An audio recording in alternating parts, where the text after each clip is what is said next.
कभी ऐसा महसूस हुआ है कि मतलब पूरी ईमानदारी से, पूरी मेहनत से आप काम कर रहे हैं, पर फिर भी मन में एक अजीब सी बेचैनी सी रहती है? हाँ, बिल्कुल। जैसे सब कुछ सही है, पर वो जो गहरी शांति होती है ना, वो सुकून, वो बस हाथ से फिसलता जा रहा है। हम्म। ये क्यों होता है?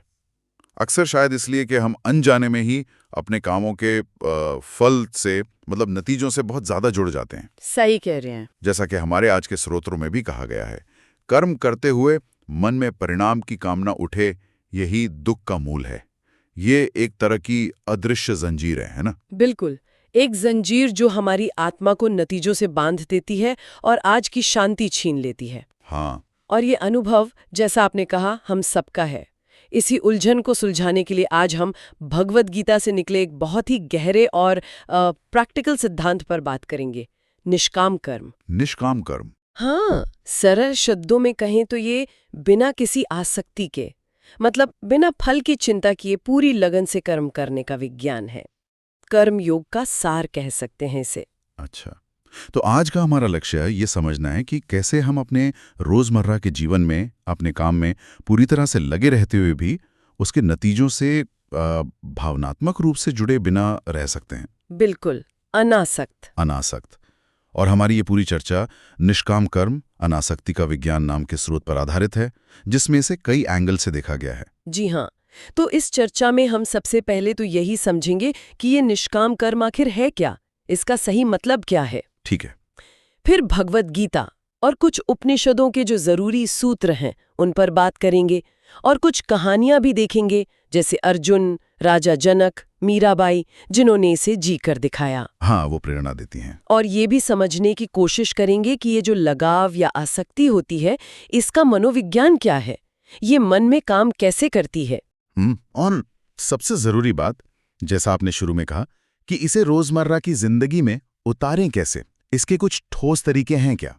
क्योंकि जानना ही काफी नहीं है। बिल्कुल, जानना और जीना दोनों जरूरी हैं। तो चलिए फिर शुरू करते हैं ये दिलचस्प और जरूरी चर्चा। तो पहला सवाल, ये निष्काम कर्म है क्या? हाँ, यहीं से शुरू करते हैं। देखिए, निष्काम शब्द को अगर तोड़ें तो नि, बिना, प्लस श, इच्छा कामना, प्लस काम, यहाँ मतलब है सकाम कर्म, स्वार्थ वाला। अच्छा। तो निष्काम कर्म हुआ वो काम जो व्यक्तिगत लाभ, स्वार्थ या किसी खास नतीजे की जो एक तीव्र इच्छा होती है ना, उससे मुक्त होकर किया जाए।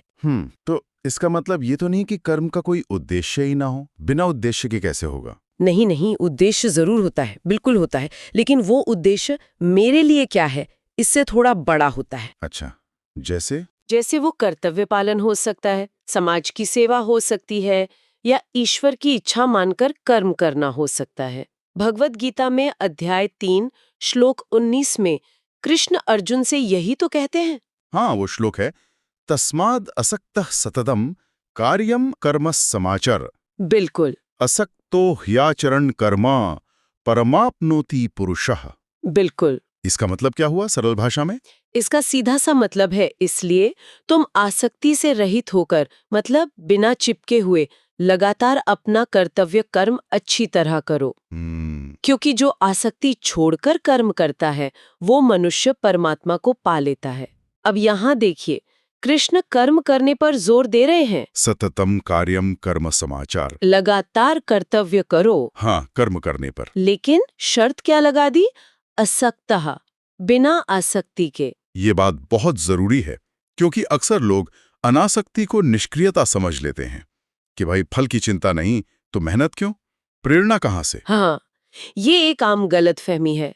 कृष्ण अर्जुन को युद्ध भूमि से भागने को नहीं कह रहे, वो तो निष्क्रियता होती। सही बात है। वो कह रहे हैं युद्ध करो, अपना कर्तव्य निभाओ, लेकिन जीत हार, मान अपमान, इन सब विचारों से अपने मन को ऊपर उठा लो। हमारे स्रोत में भी ये साफ है कि स्वार्थ के बिना किया गया कर्म आलस्य नहीं बल्कि शुद्ध कर्म है। शुद्ध कर्म। हाँ, ऐसा कर्म जो करने वाले के अहंकार को कम करता है, उसे पवित्र करता है। सोचिए, जब मन फल की चिंता में नहीं बटा होता तो काम ज्यादा अच्छी तरह, ज्यादा एकाग्रता से होता है ना? हाँ, ये तो है, ध्यान नहीं भटकता। कोई उदाहरण इसे समझने के लिए? स्रोत में कमल के फूल का बहुत सुंदर उदाहरण है। अच्छा, कमल का फूल। हाँ, कमल कीचड़ में ही उगता है, उसी में रहता है, लेकिन उसकी पंखुड़ियां हमेशा साफ रहती हैं, कीचड़ का असर नहीं होता उन पर। सही बात है, पानी भी नहीं ठहरता। बिल्कुल, पानी की बूंदें भी फिसल जाती हैं। ठीक वैसे ही निष्काम कर्मयोगी संसार में रहता है, सारे कर्तव्य निभाता है, लेकिन ये जो सांसारिक सफलता असफलता लाभ हानि का कीचड़ है, इससे अपने मन को मैला नहीं होने देता। कमाल है। वो कर्म करता है पर कर्म के फल का बोझ अपने ऊपर नहीं लेता। ये परिभाषा ही अपने आप में कितनी शांति देने वाली है। अच्छा, अब जरा शास्त्रों में और गहरे चलते हैं। गीता का एक और सूत्र है, बहुत प्रसिद्ध है, अध्याय 2 श्लोक 50, योगः कर्मसु कौशलम। हाँ, योगः कर्मसु कौशलम। कर्मों में कुशलता ही योग है। इसका निष्काम कर्म से क्या कनेक्शन है? कह सकते हैं कि ये सूत्र निष्काम कर्म का बिल्कुल हृदय है। कौशलम यानी कुशलता, पर यहाँ कुशलता सिर्फ बाहरी काम को अच्छे से करना भर नहीं है, हालांकि वो भी इसमें शामिल है। तो फिर असली कुशलता क्या है? असली कुशलता है कर्म करते हुए अपने मन को साधने की। ये कुशलता है प्रयास यानी एफर्ट और अनासक्ति यानी डिटैचमेंट के बीच एक बहुत महीन सा संतुलन बनाने की। संतुलन? किस तरह का संतुलन? संतुलन ऐसा कि आप अपना बेस्ट दें, पूरी योग्यता और लगन से काम करें, लेकिन नतीजा चाहे जो भी आए, सफलता मिले या असफलता, लोग तारीफ करें या बुराई करें, आपका मन शांत रहे, हिले नहीं। अच्छा, क्योंकि तब आप बाहरी हालात के गुलाम नहीं रहते, आप अपने अंदर टिके रहते हैं। जी, गीता के 12वें अध्याय में भी यही है ना, कि जो मान अपमान सुख दुख में सम रहता है वो भक्त ईश्वर को प्रिय है। हाँ, बिल्कुल। ये वही कौशल हुआ फिर। जी, मतलब असली स्किल बाहरी एक्शन में उतनी नहीं जितनी अंदर के रिएक्शन को संभालने में। ये तो पूरी अप्रोच ही बदल देता है काम करने की। निश्चित रूप से। और यही भाव हमें उपनिषदों में भी मिलता है। ईशावास्य उपनिषद का पहला ही मंत्र है, ईशावास्यमिदं सर्वम यत् किंच जगत्याम जगत। और फिर कहता है, तेन त्यक्तेन भुंजीथा मां गृधा कस्य स्विधनम। इसमें वो लाइन है ना, तेन यक्तेन भुंजीता। हाँ, वही, तेन त्यक्तेन भुंजीथा, त्याग के द्वारा भोग करो। ये थोड़ा अजीब लगता है सुनने में, त्याग भी और भोग भी, क्या मतलब हुआ इसका? हाँ, लगता विरोधाभासी है पर है नहीं। यहाँ त्याग का मतलब चीजों को छोड़कर भागना नहीं है, जंगल जाना नहीं है। अच्छा। इसका अर्थ है अंदरूनी त्याग, बाहरी जीवन को, दुनिया की चीजों को, रिश्तों को पूरी तरह अपनाते हुए, उनका इस्तेमाल करते हुए, लेकिन उनके प्रति जो एक पकड़ होती है ना, ये मेरा है, इसके बिना मेरा क्या होगा, वो वाला मोह। हाँ, वो चिपकाव। हाँ, वो चिपकाव, वो मालिकाना भाव और उनके नतीजों से अपनी पहचान जोड़ना, ये सफल हुआ तो मैं सफल, इस अंदरूनी जुड़ाव का त्याग करना है।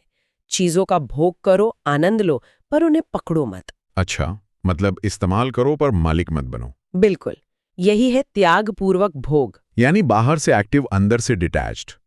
ये बातें सुनने में तो बहुत गहरी हैं, पर जीने में शायद उतनी ही मुश्किल भी। क्या वाकई ऐसे लोग हुए हैं? श्रोतों में कुछ कहानियां हैं? हाँ, बिल्कुल है।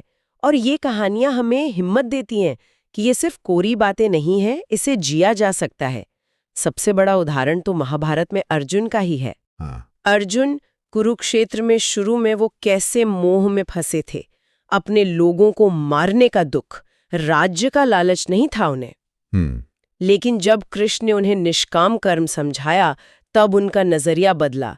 जैसा स्रोत बताता है, फिर वो सिंहासन के लिए नहीं लड़े, निजी फायदे के लिए नहीं लड़े। तो फिर किस लिए लड़े? वो लड़े धर्म की स्थापना के लिए, एक क्षत्रिय के तौर पर अपना कर्तव्य निभाने के लिए। जब उनका मैं कर रहा हूं वाला भाव हटा, अहंकार हटा, तो उनका कर्म ही पूजा बन गया। उनका पूरा फोकस सिर्फ कर्म पर था, नतीजा ईश्वर पर छोड़ दिया था। ये बहुत पावरफुल उदाहरण है। और राजा जनक का जिक्र भी आता है, उन्हें विदेह कहते थे। हाँ, राजा जनक। देह में रहते हुए भी देह से परे। हाँ, ये कैसे संभव था? वो तो राजा थे, ऐशो आराम में रहते थे। यही तो कमाल था। वो मिथिला के राजा थे, राजपाट, जिम्मेदारियां, सब कुछ था, लेकिन उनका मन इन बाहरी चीजों से चिपका हुआ नहीं था। अच्छा। वो राजकाज पूरी ईमानदारी से, पूरी कुशलता से करते थे। न सत्ता का नशा था, न राज खोने का डर। प्रजा तारीफ करे तो फूले नहीं, बुराई करे तो मुरझाए नहीं। वाह। उनका मन नतीजों से एकदम अनासक्त था, इसीलिए वो विदेह कहलाए। देह में, संसार में रहते हुए भी उससे ऊपर उठे हुए। वो यही दिखाते हैं कि अनासक्ति के लिए महल छोड़ने की जरूरत नहीं, मन से महल छोड़ने की जरूरत। मन से महल छोड़ना, बहुत खूब। और फिर मीराबाई, उनका रास्ता तो भक्ति का था। हाँ, मीराबाई का जीवन निष्काम कर्म का एक अलग रंग दिखाता है, भक्ति वाला।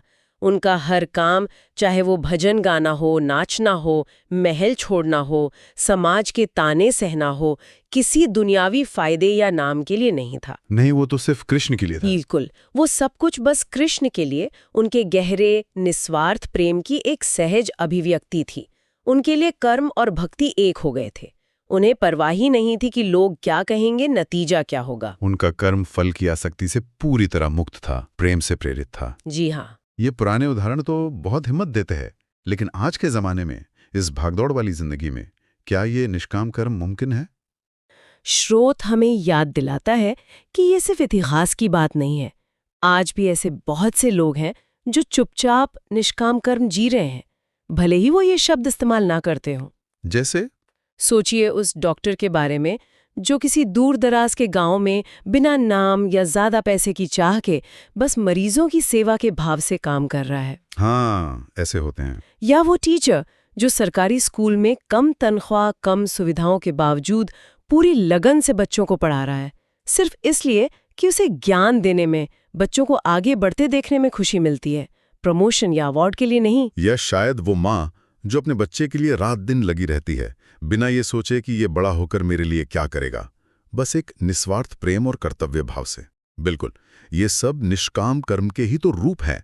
ये वो लोग हैं जो काम में ही खुशी ढूंढते हैं, काम को ही अहमियत देते हैं और नतीजा ऊपर वाले पर या किस्मत पर छोड़ देते हैं। ये दिखाता है कि ये सिद्धांत आज भी उतना ही जरूरी और संभव है। हाँ, इन उदाहरणों से लगता है कि ये संभव है और शायद बहुत सुकून देने वाला भी। पर अब उस सवाल पर आते हैं कि ये जो आसक्ति है, ये जो नतीजों से चिपकने की आदत है, ये हमारे मन में काम कैसे करती है? इसका मनोविज्ञान क्या है? इसे समझे बिना शायद इससे छूटना मुश्किल हो। बिल्कुल सही पॉइंट उठाया आपने। इसे समझना जरूरी है। स्रोत इसके लिए एक सीधा सा फॉर्मूला देता है, आसक्ति इज इक्वल टू अपेक्षा प्लस तादात्म्य। अपेक्षा और तादात्म्य, थोड़ा और समझाएंगी इसे? हाँ, देखिए, जब हम कोई काम करते हैं तो उससे एक खास नतीजा चाहते हैं। ये हुई अपेक्षा, यानी एक्सपेक्टेशन। ठीक है। जैसे ये प्रोजेक्ट पूरा हो जाए तो प्रमोशन मिले। हाँ, या ये परीक्षा पास कर लूं तो सब तारीफ करें। यहाँ तक तो ठीक है, लक्ष्य रखना तो स्वाभाविक है। प्रॉब्लम तब शुरू होती है जब हम उस उम्मीद वाले नतीजे से अपना तादात्म्य कर लेते हैं, मतलब अपनी पहचान, अपनी आइडेंटिटी को उससे जोड़ लेते हैं। मतलब ये सोचना कि अगर प्रमोशन मिला तभी मैं काबिल हूं, या अगर फेल हो गया तो मैं बेकार हूं। बिल्कुल यही। जब आप ये सोचने लगते हैं मैं अपनी सफलता हूं या मैं अपनी विफलता हूं, तो आपने अपनी पहचान को, अपने मैं को उस नतीजे के साथ चिपका दिया। अब दांव पर सिर्फ वो नतीजा नहीं रहा, आपका पूरा वजूद, आपकी सेल्फ वर्थ आ गई। और जैसे ही पहचान दांव पर लगती है, डर पैदा होता है। असफल होने का डर, लोग क्या कहेंगे इसका डर, अपनी ही नजरों में गिर जाने का डर, है ना? एकदम सही। यही डर है जो हमें बेचैन करता है, स्ट्रेस देता है और शांति छीन लेता है। स्रोत कहता है कि जिस मन में नतीजे से आसक्ति होती है वो एक पेंडुलम जैसा होता है। पेंडुलम जैसा? हाँ, कभी सफलता की उम्मीद में भविष्य की तरफ झूलता है तो कभी गुजरे हुए फेलियर के दुख में। वो आज के पल में, वर्तमान में टिक ही नहीं पाता। लगातार सुख दुख, उम्मीद डर के दो सिरों के बीच झूलता रहता है। तो फिर अनासक्ति क्या करती है? वो इस पेंडुलम का क्या करती है? अनासक्ति इस झूले को धीरे धीरे धीमा करती है और आखिर में हमें उस स्थिर सेंटर पॉइंट पर ले आती है जहां बाहर की हवाएं यानी हालात हमें ज्यादा हिला नहीं पाते। अच्छा। जब हम नतीजे से अपनी पहचान हटा लेते हैं तो डर अपने आप कम हो जाता है। हम अपना बेस्ट करते हैं, लेकिन हमारा सुख दुख उस नतीजे पर टिका नहीं रहता। हम ज्यादा आजाद होकर ज्यादा शांति से काम कर पाते हैं और जी पाते हैं। अनासक्ति इस मानसिक पेंडुलम में बैलेंस लाती है। ये समझना कि आसक्ति काम कैसे करती है, ये अपने आप में राहत की बात है। अब सबसे अहम पड़ाव पर आते हैं। इस समझ को प्रैक्टिस में कैसे लाएं? रोजमर्रा की जिंदगी में निष्काम कर्म का अभ्यास कैसे करें? क्या स्रोत कुछ प्रैक्टिकल स्टेप्स बताता है? हाँ, बिल्कुल। क्योंकि सिर्फ थ्योरी से काम नहीं चलता, अभ्यास जरूरी है। स्रोत कुछ ठोस कदम सुझाता है जिन्हें धीरे धीरे अपनाया जा सकता है। बताइए। पहला है उद्देश्य, समर्पण। कोई भी काम शुरू करने से पहले, चाहे छोटा हो या बड़ा, बस एक पल रुककर मन में ये भाव लाएं, मैं ये काम अपनी पूरी काबिलियत से करूंगी, लेकिन इसका नतीजा मेरे हाथ में नहीं है। मैं इसे ईश्वर को, यूनिवर्स को, अपने कर्तव्य को या जिसकी भी आप सेवा कर रहे हैं उसे समर्पित करती हूँ। ये कर्तापन के भाव को कम करेगा। हाँ, वो मैंने किया वाला भाव थोड़ा ढीला पड़ेगा। ये शुरू में शायद थोड़ा मुश्किल लगे, पर आदत बन सकती है। दूसरा कदम क्या है? दूसरा है आनंदपूर्वक कार्य करें। स्रोत कहता है कि अगर आपको अपना काम बोझ लगने लगे, उसमें मजा ना आए, खीज होने लगे, तो ये एक इशारा है कि कहीं न कहीं अहंकार या फल की चिंता ज्यादा हावी हो गई है। अच्छा, कोशिश करें कि काम को बोझ की तरह नहीं, बल्कि एक अवसर की तरह, एक खेल की तरह या सेवा भाव से खुशी के साथ करें। जब आप प्रोसेस में ही आनंद खोजने लगते हैं तो नतीजे की चिंता अपने आप कम हो जाती है। ये वही कर्मसु कौशल्यम वाली बात है, कुशलता के साथ आनंद भी। ठीक है। तीसरा कदम शायद नतीजे से जुड़ा है। हाँ, तीसरा है परिणाम को प्रसाद समझें। जो भी नतीजा है उसे स्वीकार करना सीखें। स्वीकार करना। हाँ, सफलता मिले तो उसे ईश्वर की कृपा या अपने सही प्रयासों का फल माने, लेकिन घमंड न करें। ये न सोचे कि सिर्फ मैंने ये किया, और अगर असफलता मिले तो निराश होकर बैठ न जाएं या खुद को कोसे नहीं। तो क्या करें? उसे एक सीख की तरह देखें। कहाँ कमी रह गई, आगे क्या बेहतर हो सकता है, उसे प्रसाद की तरह लें, जो मिला सिर माथे पर। प्रसाद वाली बात अच्छी लगी, लेकिन एक सवाल है, कहीं इससे हम कोशिश करना कम तो नहीं कर देंगे? अगर फेलियर को भी प्रसाद समझ लिया तो फिर सुधार की प्रेरणा कहाँ से आएगी? ये बहुत जरूरी सवाल है, और यही चौथा पॉइंट आता है, कर्म करना बंद न करें, बल्कि और कुशलता से करें।